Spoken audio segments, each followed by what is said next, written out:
ఎప్పుడు యేసు ప్రభుల వారిని మన స్వరక్షకునిగా అంగీకరించామో ధనగర్వం, కులగర్వం, అందగర్వం అన్నీ అప్పుడే చచ్చిపోయాయి. చచ్చిపోవడమే నీళ్ళలో ముంచడం అంటే. అందుకే చిలకరించలే చూడండి, సమాధి చేస్తున్నాం బాప్టిజంలో, అక్కడే అయిపోవాలి. ఇంకా అవి పెట్టుకొని తిరుగుతున్నావు అంటే మేమంటే ఏమనుకున్నావు అని అంటున్నావంటే నువ్వు ఏ మార్గంలో లేవు చెప్పండి. ఏ మార్గంలో లేవు? రాజమార్గంలో లేవు. వాళ్ళు అంటారు మేము పొలంలో పోం, ద్రాక్ష తోటల్లో పడి వెళ్ళం, మూడోది ఏం చేయం, మేము బావుల నీళ్లు కూడా మేము తాగం. ఏంటి బావులు? యోహాను సువార్త 4వ అధ్యాయానికి వెళ్తే, మీరు వెళ్ళొద్దండి ఇప్పుడు, మళ్ళీ ఆటో మాట్లాడుకొని ఇక్కడే ఉండండి. యోహాను సువార్త 4వ అధ్యాయంలోకి వెళ్తే ఒక ఆమె వచ్చింది నీళ్లకు, బావి దగ్గరికి. అక్కడికి ఆమెను దర్శించడానికి ముందే వచ్చి ప్రభు కూర్చొని ఉన్నాడు. ఈయన మాట్లాడుతూ ఉంటే ఆమెతో దాహం ఇమ్మని ఆమె చెప్తుంది. నువ్వు యాకోబు కంటే గొప్పోడువా? ఆమె వచ్చింది యాకోబు బావి దగ్గర నీళ్లు చేదుకోవడానికి. మా పితరులు యాకోబు ద్వారా మాకు తవ్వించిన బావివి అని. అంటే ఈ బావులు అంటే ఏంటంటే ఇంకా పితృపార్యంపరమైనటువంటి వ్యర్థ ప్రవర్తనలు, ఆచారాలు అట్టే పెట్టుకొని ఉండడం. యేసు ప్రభుల వారిని నమ్మినా కూడా మేమేంటి అనుకున్నాం, దేవుడే ఆచారమే, ప్రార్థనే ఆచారం. అమ్మా ఇది పూర్వం నుంచి వచ్చింది ఆచరణ. ఎప్పుడు పూర్వం నుంచి వచ్చింది? ప్రభు కన్నా ముందు నుంచి వచ్చిందా? కలుగు చేసిన వాడే దేవుడైతే మనిషి సృష్టించిన ఆచారం పట్టుకొని ఆ బావిలోనే కూర్చున్నావు. బావిలో ఉన్న కప్పకు తన బాయే ఏంటట? ప్రపంచం. ఆచారంలో ఉన్నవాడు అక్కడే ఉంటాడు ప్రియులారా. ఇంకా ఆచారాలన్నీ దిగదుడుపండి. కానుపోయితే వాకిలి దగ్గర కొడవ పెడితివి, బిడ్డ పుడితే ఇంతలో బొట్టు పెడితివి. ఇంకేం మారేవండి నువ్వు? ఏం మారేవు నువ్వు? ఇంట్లో ఒకటే కూతురని కుడికాలకు దారం కడితివి, అందగత్తె తెగందగత్తెని ఒక దారం కడితివి, ఒక్క కొడుకుంటే చెవుకు ఉంగర కమ్మబెట్టాలని కమ్మబడితివి, ఆచారాలన్నీ పాటిస్తీవి. మళ్ళా ప్రభు దగ్గరకు వచ్చి ప్రార్థన చేస్తీవి. చచ్చిపోతే దినం చేసుకోవడానికి హిందువుల ఆచారాల ప్రకారంగా 11వ రోజు అంటివి, 5వ రోజు అంటివి, 9వ రోజు అంటివి. ఈ ఆచారాలన్నీ బైబిల్లో ఎక్కడా లేవే. అవన్నీ అన్ని ఆచారాలు. నువ్వు అక్కడే ఉన్నావు. ఏ బాయిలో ఉన్నావు నువ్వు? ఆచారాలనే బాయిలోనే ఉన్నావు నువ్వు. నువ్వు ఏ మార్గంలో లేవు? రాజమార్గంలో లేవు. ఒక ఆమె ఇల్లు కట్టి పాస్టర్ గారిని లోపలికి పిలిచింది. ఎవరా పాస్టర్ గారు అంటారా? ఈ పాస్టర్ గారే. కడపలో రిమ్స్ దగ్గర ఒక ఆయన ఇల్లు కట్టి మీరే రావాలన్నా, మీ వాక్యం టీవీలో చూసే మీరే రావాలన్నా అన్నాడు. సరే నేనే రావాలని ఇంతగా కొడుతున్నాను, నేను ఎవరినో చూడలేను. మిమ్మల్ని నేను చూడాలంటే మీ గురించి నేను ఇంకా వేరే పాస్టర్తో ఫోన్ చేపిస్తా చూడని తెలిసిన పాస్టర్తో ఫోన్ చేపించాడు. ఆయన అన్నాడు, అన్నా నాకు కూడా తెలిసిన కుటుంబమే, సో మీరు రండి అన్నా అని అన్నాడు. ఎన్ని గంటలకు ఓపెనింగ్ అంటే 10:30కు ఓపెనింగ్ అంటే నేను కారు చేసుకొని వెళ్ళిపోయా. అక్కడికి వెళ్తే అన్న మీరు కూర్చోండి అన్న అని బాగా మంచిగా సేమి అనేసి దాని కింద కూర్చోబెట్టారు. నేను అక్కడ కూర్చుంటే నాకన్నా ముందు ఇంట్లోకి ఒక ఆవు పోయి వస్తుంది. అరే కొత్త ఇంట్లోకి ఆవు పోతుంది, వీళ్ళేం చూసుకోలే. ఆ దోలమందిరాలకు కట్టినటువంటి ఆ పూల మొక్కలు అవి పీకేస్తాయేమో నేను చూస్తా ఉన్నా. ఒకడు ముందు తాడు పట్టుకొని పిలుచుకొని పోతున్నాడు లోపలికి. ఏంటి ఇది విషయం అని ఆలోచన చేస్తుంటే వాళ్ళు అన్నారు, ఇంట్లోకి ఆవు వచ్చిపోతే మంచిదని. మరి ఆవు వచ్చిపోయి ఇంటికి నన్నెందుకు పిలిచారా గాడిదలారా అని. కానుక కాదేం కాదు ప్రియులరా, స్టార్ట్ చేసుకొని వచ్చేసాను ఇంటికి. అంత గర్వం ఆయనకు, ఆచారాలు ఎప్పటి నుంచో ఉంటే అన్నాడు. నువ్వు ఆచారాల్లోనే ఉండు, నేనేం వద్దన్నానా నిన్ను? అక్కడే కలబడు. క్రైస్తవుడు అని చెప్పుకుంటున్నావు, క్రీస్తును సురక్షకునిగా అంగీకరించానని చెప్పావు, ఇంకా అదే ఉన్నావు. ఇంకొక ఇంట్లోకి వెళ్తే ఎర్రటి గుడ్డ మీద ఒక తాటికాయ టెంకాయ, చెప్పండి కట్టేవాళ్ళు, చెప్పండి కట్టేవాళ్ళు అంటే ఎవరు అంటున్నారే, టెంకాయ కట్టి పెట్టింది ఒక. ఇంక ఇప్పుడు లేటెస్ట్ ట్రెండ్ ఏంటో తెలుసా? ఇంట్లోకి పాస్టర్ గారు రాకముందు, అంటే సేవకుడు రాకముందు ఇంకొక సేవకుని పిలిపించేసి తమలపాకులు చెమ్ములో నీళ్ళు వేసుకొని గోడలకు చల్లుతున్నాడు.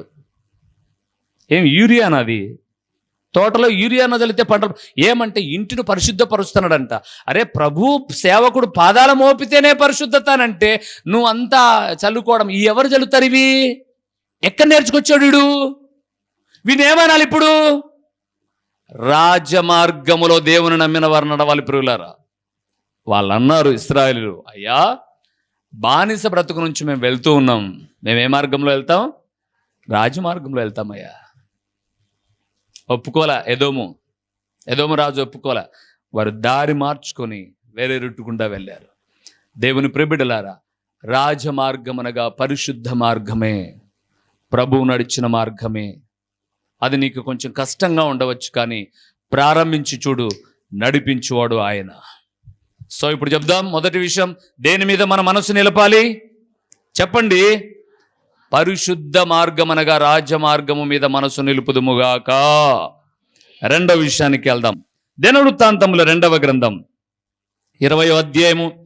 త్వరితంగా తీయాలి, సమయము పొట్టు గాలికి ఎగిరిపోయినట్టుగా ఎగిరిపోతుంది కదండి. 3వ వచనం, 3వ వచనాన్ని మనస్సు ఎక్కడ నిలుపుకోవాలి? దినవృత్తాంతముల 2వ గ్రంథం 374వ పేజీలో 20వ అధ్యాయము 3వ వచనాన్ని మనం చూస్తూ ఉన్నాం. అందుకు యెహోషాపాతు భయపడి యెహోవా యొద్ద విచారించుటకు మనసు నిలుపుకొని. చాలు ప్రియులారా.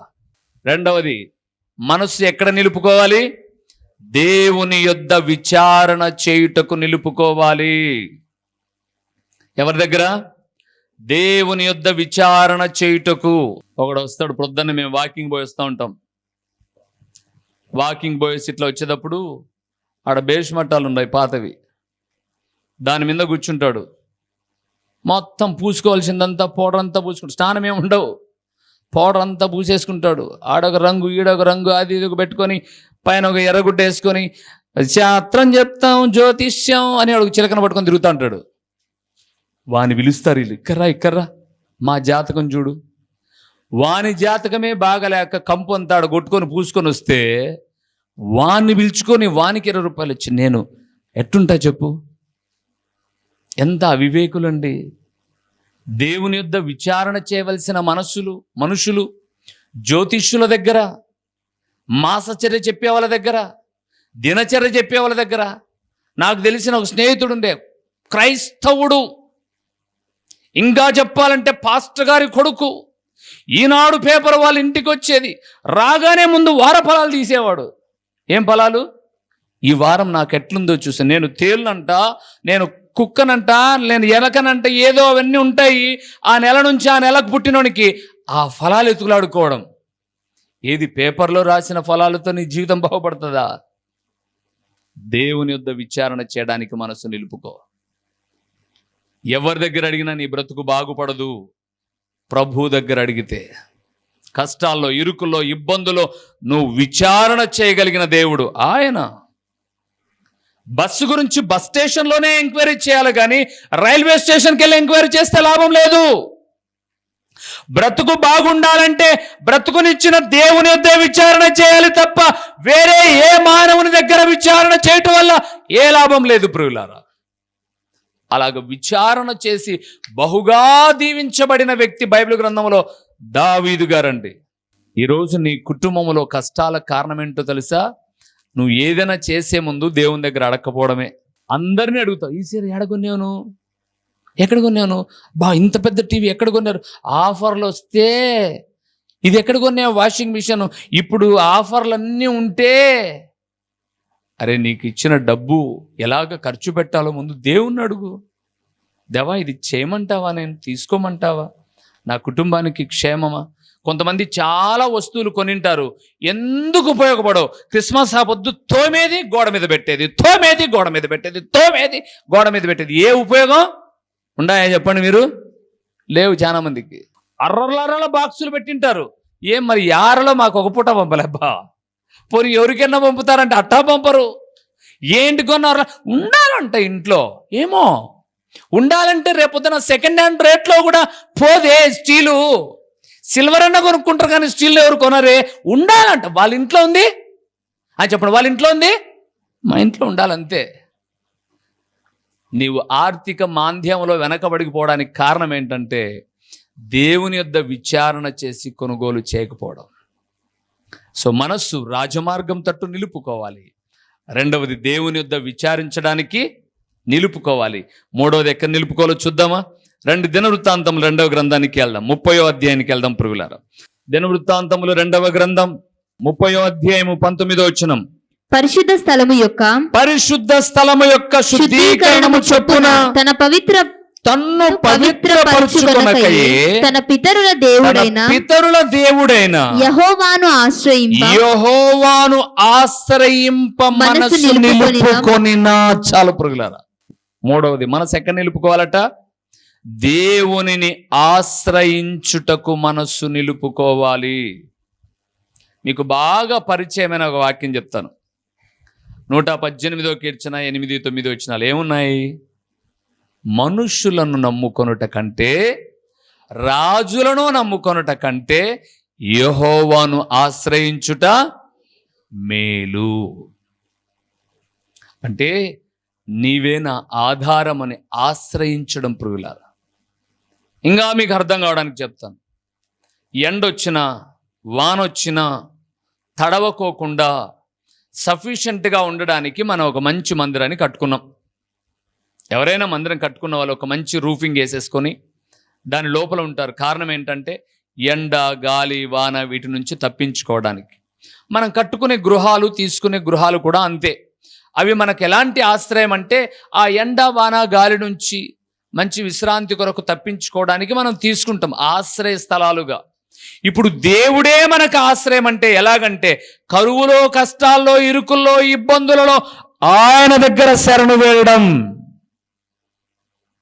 వాస్తవానికి మీరు 18-17 వచనాలు చూస్తే ప్రతిష్ఠించుకొనకయే అపవిత్రమైన జీవితముతోనే వారు ఆయన రక్త శరీరాలను పానం చేసే పరిస్థితి వచ్చినప్పుడు వారందరి కొరకై దేవుని ఆశ్రయించి ప్రాధేయపడుతున్నాడు హిజ్కియా. అందుకే మన మనసు ఎక్కడ నిలుపుకోవాలి? యెహోవాను ఆశ్రయించుటకు. ఆయనే కీర్తనాకారుడు ఎప్పుడు కూడా ఇదే మాట్లాడతాడు. ఆయనే నాకు ఆశ్రయము, నా కోట, నా బలము, నా దుర్గము అని చెప్తాడు. అడవుల్లో అండి ఆయన ఉండేది. ఎంత ధైర్యం ఎలాంటి దావీదు నీకు అని అంటే యెహోవా నాకు ఆశ్రయము, యెహోవా నాకు ఆధారము అంటాడు 3వ కీర్తనలో. అయితే దేవుని యందు ప్రియులారా, దేవుని ఆశ్రయించడానికి మనసు నిలుపుకోవాలి. అనారోగ్యం వస్తే వైద్యుల దగ్గరికి పరిగెత్తక ముందుగా ఒక్కసారి ప్రభు దగ్గరికి వద్దాం. తండ్రి నీ చేతులకు అప్పగిస్తూ ఉన్నాం. ఎవరి దగ్గరికి వెళ్ళాలో మేము జ్ఞాపకం మాకు తెలివినివ్వండి, ఆలోచననివ్వండి. కొంతమంది ఏం చేస్తారంటే ఆర్ఎంపీ కాడ 1000 రూపాయలు, ఇంకో చోట 1000 రూపాయలు, ఇంకో చోట 1000 రూపాయలు అయిపోయిన తర్వాత 3000 4000 అయిపోయిన తర్వాత మళ్ళీ ఎండి డాక్టర్ దగ్గరికి పోతారు. ఇదేదో ఫస్ట్ యాప్ కడిగిపోతే ఈ ఆశ్రయ దుర్గమైన దేవుని దగ్గర నువ్వు మొరపెడితే ఆయన ఇస్తాడు కదా. వ్యాధి తీవ్రత పెరిగినాక పోతాం మనం. దేవుడు మనకు ఆశ్రయం ప్రియులారా. అందుకే అంటున్నాడు రాజమార్గము తట్టు మనస్సు నిలుపుకోవాలి. రెండవది దేవుని యొద్ద విచారించడానికి మనస్సు నిలుపుకోవాలి. ఆయన దగ్గర ఆయనను ఆశ్రయించడానికి మనస్సు నిలుపుకోవాలి. ఆయనను ఆశ్రయించడం ద్వారా నెమ్మది అంటాడు ఆశ. ఆయనను ఆశ్రయిస్తే ఏమంట? నెమ్మది. బిడ్డకు ఇంట్లో బంధువులు అందరు ఎత్తుకున్న ఆదరణ కలగదు. తల్లి కౌగిట్లోనికి వెళ్తే ఏడుపు ఆపేస్తుంది. ఆ స్పర్శకు తను స్పందిస్తుంది వెంటనే, ఎత్తుకున్నది మా అమ్మ అని. అంతకుముందు ఎంతమంది అయినా ఎంతన్నా ముద్దు చేయి, ఆమె ఆదరణ పొందదు. అలాగ నువ్వు ప్రభు ఆశ్రయం కోరగలిగితే నీకు నెమ్మది. చివరిగా ఒక్క మాట చెప్పి నేను ముగిస్తాను ఈ సందేశాన్ని. అక్కడ 2వ దినవృత్తాంతముల గ్రంథం 11వ అధ్యాయము 16వ వచనాన్ని చూద్దాం ప్రియులారా. 11వ అధ్యాయము 16వ వచనాన్ని చూస్తూ వారి చర్యలట్టుండగా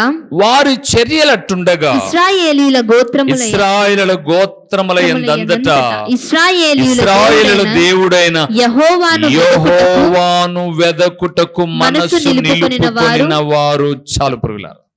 4వదండి, దేవుని వెదకుటకు మనస్సు నిలుపుకోవాలి. ఏమైంది ఇక్కడ? యెరోబాము సొలొమోను కుమారుడైనటువంటి రెహబాము రాజైన తర్వాత రాజ్యము 2గా విభాగించబడింది. ఒకటి యూదావారు అని, ఒకటి ఇశ్రాయేలులు అని. యూదావారు అనబడేటటువంటి వారు రెహబాము దగ్గర ఉన్నారు. యెరోబాము దగ్గర 10 గోత్రాలు ఉన్న ఇశ్రాయేలు వారు. కానీ ఇశ్రాయేలుకున్న అలవాటు ఏంటంటే సంవత్సరానికి ఒక్కసారైనా యెరూషలేమునకు వెళ్ళి దేవాలయాన్ని షిలోహులో దర్శించుకొని రావాలి. ఈ యెరోబాము యొక్క భయం ఏంటంటే వీరు సారికి యెరూషలేం పోయి వస్తూ ఉంటే యెరూషలేములో రెహబాము ఉన్నాడు. కాబట్టి రెహబాము ఏదైనా మభ్యపెడితే మళ్ళా అక్కడికే అతని దగ్గరే ఉండిపోయి నన్ను తరిమేస్తారేమో అని భయపడి 2 దూడలు పెట్టి ఇదే మీ దేవుడు, ఇక్కడే మీరుండండి అని చెప్పి యెరోబాము దూడల దగ్గర నిలబెట్టాడు.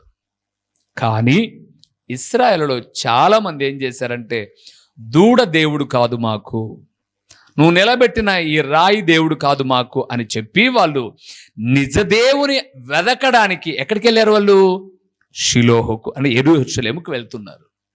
దేవుని ప్రియబిడ్డలారా, దేవుని నమ్మిన ప్రియబిడ్డలమైనటువంటి మనము దేవుని వెదుకుటకు దేవుని సన్నిధానానికి రావాలి. కనపడే శిలవ దగ్గరనో లేకపోతే మోసేటటువంటి వాళ్ళ దగ్గరనో ఉండరు. ఈరోజు క్రైస్తవాన్ని నవ్వులు పాలు చేస్తున్నది ఎవరో చెప్పండి? క్రైస్తవులే. మొన్న గుడ్ ఫ్రైడే జరుగుతుంటే ఒక అమ్మాయి శిలువ మోసుకుంటూ పోతుంది అలాగ రోడ్లో. ఎట్లా పోతుంది తెలుసా? ఈడ బఫ్ఫునా మఫ్ఫునా చెప్పండి? వయసు పిల్లలు, ఆడపిల్లలు ఇంతలా పైకి లేపింటారు చూడండి, అంటే ఎగ్గుపప్పు లేచినట్టు లేచింటుంది. ఇట్ట వేసుకొని ఫుల్లుగా లిప్స్టిక్ కొట్టి అమ్మాయి శిలువ మోసుకుంటూ పోతుంది. ఏంటండి అట్లా మోసాడా ప్రభువు?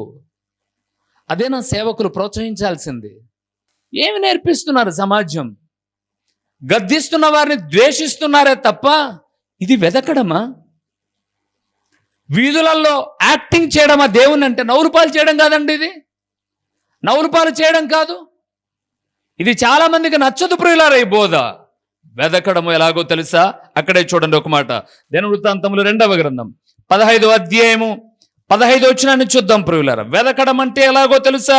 ఈలాగు ప్రమాణము చేయబడగా 331వ పేజీలో యూదా వారందరూ సంతోషించిరి, వారు పూర్ణ హృదయముతో ప్రమాణము చేసి పూర్ణ మనస్సుతో ఆయనను వెదకి ఉండిరి గనుక యెహోవా వారికి ప్రత్యక్షమై చుట్టూనున్న దేశస్థులలో యుద్ధము లేకుండా వారికి నెమ్మది కలుగజేసెను. ఎలాగెతికారండి వీళ్ళు? చెప్పండి, ఎలాగెతికారు?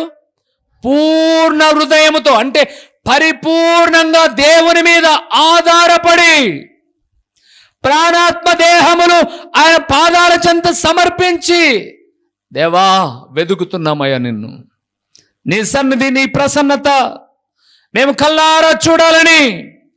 బైబిల్ గ్రంథంలో షూలమ్మితి అనబడే ఒక సంఘానికి పోలికగా కలిగిన ఒక వ్యక్తి ఉంది. పరమగీతం 3వ అధ్యాయం 1వ వచనంలో అక్కడ రాయబడి ఉంది. ఆమె అంటది, నేను మంచము మీద పరుండి నా ప్రాణప్రియుని వెదకితనే అంటుంది. నేనంటాను ఆమెతో లేదా సంఘముతో మనతో పరుండి కాదు వెతకాల్సింది, మోకరించి వెతకాలి దేవుణ్ణి. ఎలాగ వెతకాలి? ఆయన సన్నిధిలో మోకరించి వెతకాలి. పడుకుంటే నిద్రే వస్తుంది, వెతుక్కోవడానికి ఏముండదు. పవలిస్తే నిద్రే వస్తుంది, కానీ మోకరిస్తే ప్రభువు ప్రత్యక్షమవుతాడు. దేవుని వెదకుట ప్రియులారా, వెదకడానికి మనస్సు నిలపాలి. ఈ వాక్యాన్ని వెదుక్కోవడానికి ఎంత సమయం పడుతుందండి నాకు? ఊరికి అలాగ తీసుకొచ్చేసి ఏదో ఒక సందేశం వినేసి ఇది చెప్దాం అది చెప్దాం అనుకోవడానికా? దేవుడు ఒక సేవకునిగా, ఒక కాపరిగా నిలబెట్టింది. నా ఎదుటున్నటువంటి మంద గురించి లెక్క చెప్పవలసిన బాధ్యత నా మీద ఉంది. అందుకే మేము వెతుకుతూ ఉంటాం. మీరు వారమంతా పని బాటలు, ఉద్యోగాలు, కాలేజీలు, వ్యాపారాలు, చేతుల కష్టార్జితంలో ఉంటే మేము మోకరించి దేవుని వెదకే పనిలో మేమున్నాం. అందుకే మీ ఆత్మీయ క్షేమం కొరకు ఈ మాటలు ప్రకటించడం, ఈ సందేశాలు రాష్ట్ర నలుమూలల అనేక కుటుంబాల్లోనికి వెళ్ళిపోతున్నాయి. ప్రార్థనా ఛానల్ ద్వారా అయితేనేమి, యూట్యూబ్ ద్వారా అయితేనేమి. వెదకుట వల్ల దొరకడం ఇవి. అలాగే విశ్వాసులైన మనం కూడా దేవుని పూర్ణ హృదయముతో, పూర్ణ మనస్సుతో ఆయనను వెదకడానికి ఆయన పాదాల చెంతకు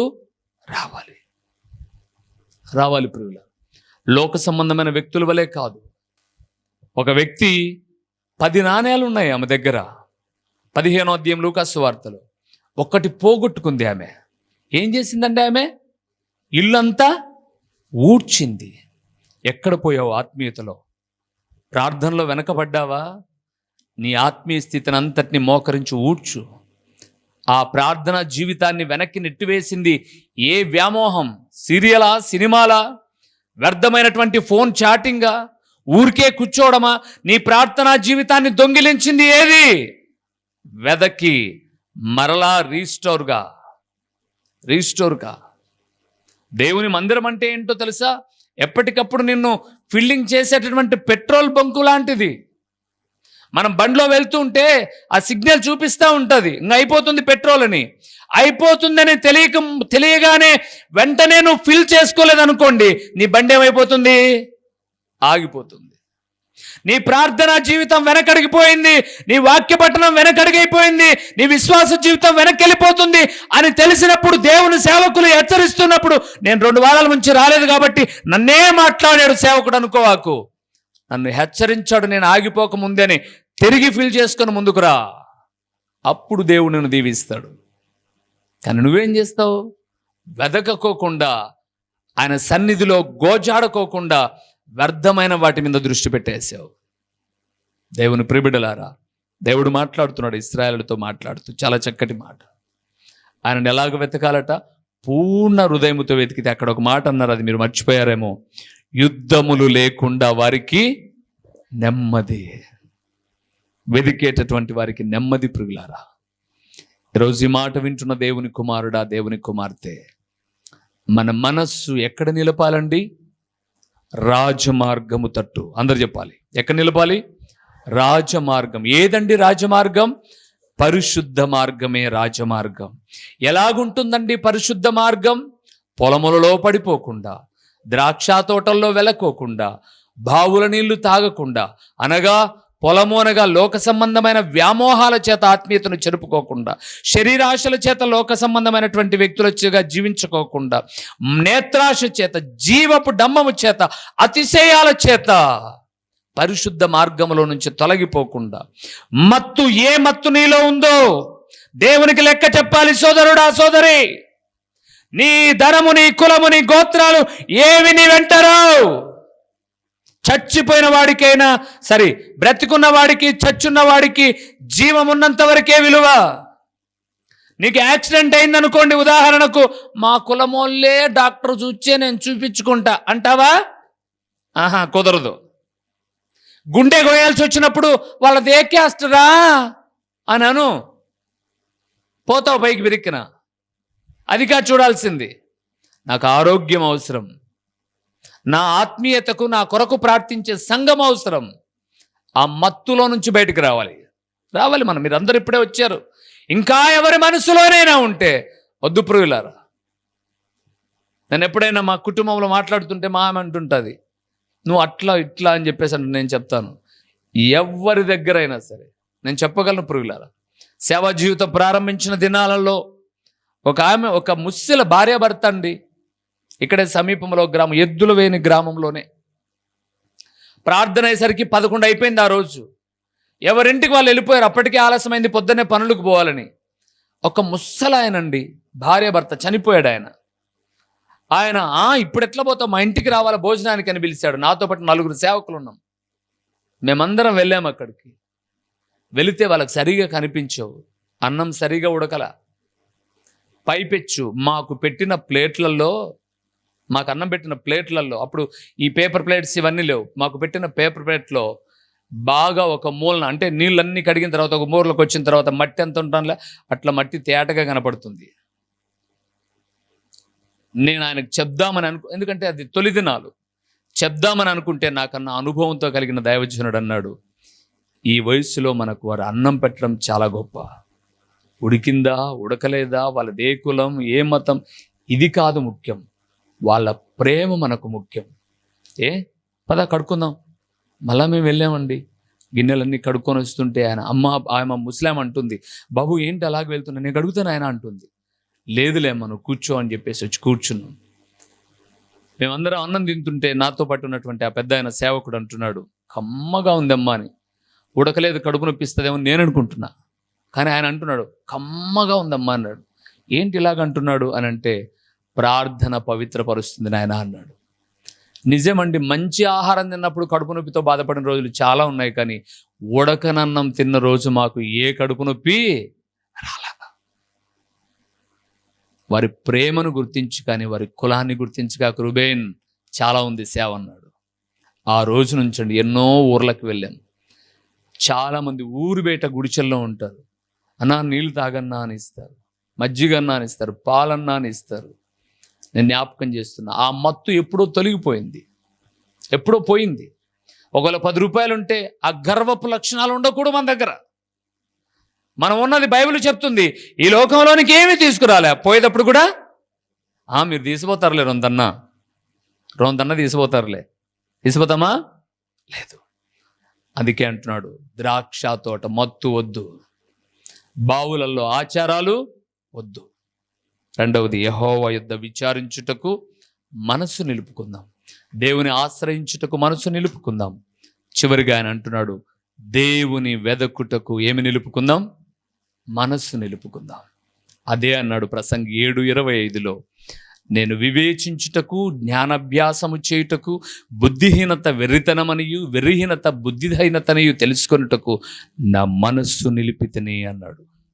దేవుని బిడ్డలారా, మనస్సు నిలుపుతూ ఉన్నప్పుడు మహిమాన్వితుడైన దేవుడు నీ స్థితి మొదట కొద్దిగా నుండినను నిన్ను తుదకేం చేస్తాడు? మహాభివృద్ధి చేస్తాడు. లేచి నిలబడండి, ప్రార్థన చేద్దాం. దేవా, ఇట్టి మనస్సు నాకివ్వయా, ద్వేషించే మనస్సు నాకొద్దు, ప్రేమించే మనస్సు నాకివ్వు, నిన్ను వెదకే మనస్సు, ఆరాధించే మనస్సు, పరిశుద్ధ మార్గములో నడిచే మనస్సు తండ్రి నాకివ్వండి. నా మనసు చంచలమైనదిగా స్థిరత్వము లేనిదిగా బ్రతకకోకుండా యెషయా గ్రంథం 26:3లో చెప్పబడిన రీతిగా ఎవని మనస్సు నీ మీద ఆనుకొనునో వానిని పూర్ణ శాంతి గలవానిగా కాపాడుతూ అన్నావు. నా మనస్సు పరిపూర్ణంగా నీ మీద ఆధారపడి ఇట్టి విషయాలలో నేను ఆసక్తిని నిలపడానికి కృపనివ్వు తండ్రి అని అడుగుదాం. ప్రార్థన చేసుకుందాం, తలలు వంచుదాం. ప్రేమ స్వరూపి, కరుణా సంపన్నుడా, మీ ఘనమైన నామమునకు స్తోత్రములు చెల్లిస్తూ ఉన్నాము నాయనా. నేను నమ్మిన బిడ్డలమైన మేము, మాకు మీరిచ్చిన మనస్సు దేని మీద నిలపాలో ఒక సందేశాన్ని ఈరోజు మీరు మాట్లాడారు.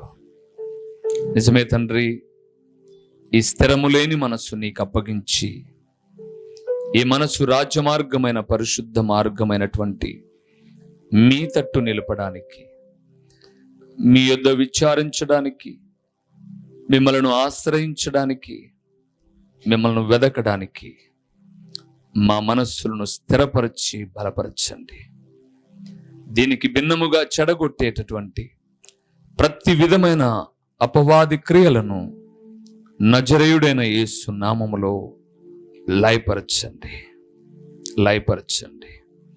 ఈ వాక్యమున్న బిడ్డలు ఆత్మీయతలో మరింత వృద్ధి చెందడానికి మీరే కృపనివ్వమని, ప్రకటించబడిన పరలోకపు సంగతులు వ్యర్థముగా పోకుండా సారవంతమైన నేలను పడిన విత్తనము వలె 30 అంతలుగా 60 అంతలుగా 100 అంతలుగా ఫలింపచేసి మీ ఘననామానికి మహిమ ఘనత ప్రభావములు మీరు కలుగు చేసుకునమని ఎంతైనా నమ్మదగిన దేవుడవైన మీకు స్తుతులు చెల్లించుకుంటూ యేసు నామములో అడిగి పొందియున్నాము తండ్రి, ఆమేన్. మా చిరునామా దైవజనుడు బ్రదర్ ఓ రూబేన్ గారు, క్రీస్తు ప్రార్థనా మందిరం, డోర్ నెంబర్ 1-10-386, నగరిగుట్ట, పులివెందుల, కడప జిల్లా. మీ ప్రార్థనా అవసరాల కొరకై సెల్ నంబర్ 9989067409.